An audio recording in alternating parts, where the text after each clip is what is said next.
গত বছরের আগস্টে বৈষম্যবিরোধী আন্দোলনে বগুড়ায় নিহত কমরউদ্দিন বাঙ্গী হত্যা মামলায় ১৫ নম্বর ওয়ার্ডের সাবেক কাউন্সিলর ও নিষিদ্ধ ঘোষিত যুবলীগ নেতা আমিনুল ইসলামের ওপর আদালত চত্বরে পচা ডিম নিক্ষেপ করেছে বিক্ষুব্ধ জনতা।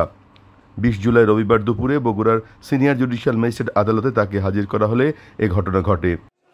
আমরা গুলশানের নিকতন এলাকা থেকে গ্রেপ্তার করতে সক্ষম হয়েছি আমাদের ডিবি টিমের অভিযানে, এবং তার বিরুদ্ধে বৈষম্য বিরোধী ৯টা মামলা, আলোচিত শাহীন হত্যা মামলা, অ্যাডভোকেট শাহীন হত্যা মামলা সহ টোটাল ২১টি মামলা রুজু করা হয়েছে এবং এগুলো বিচারাধীন অবস্থায় কিছু মামলা রয়েছে। আমরা ৭ দিনের রিমান্ড আদালতে পেশ করব। পর্যন্ত তার বিরুদ্ধে কোনো প্রকার অস্ত্র উদ্ধার করতে পারিনি, তবে জিজ্ঞাসাবাদে রিমান্ডে এনে যদি সক্ষম হই আমরা, তাহলে অস্ত্র উদ্ধার করব আমরা।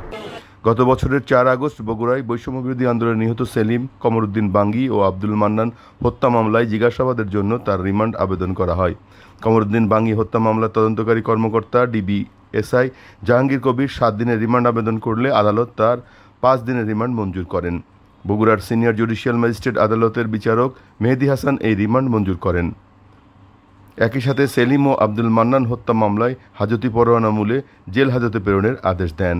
বগুড়া জেলা ও দায়রা জজ আদালতের পিপি অ্যাডভোকেট আব্দুল বাসেত জানান, গত ৪ আগস্ট বৈষম্যবিরোধী আন্দোলনে নিহত কমরউদ্দিন বাঙ্গী হত্যা মামলায় আসামি আমিনুল ইসলামকে ৫ দিনের রিমান্ড দিয়েছে আদালত। তার বিরুদ্ধে একাধিক হত্যা মামলা রয়েছে। রিমান্ডে জিজ্ঞাসাবাদে সকল হত্যার রহস্য উদ্ঘাটন হবে।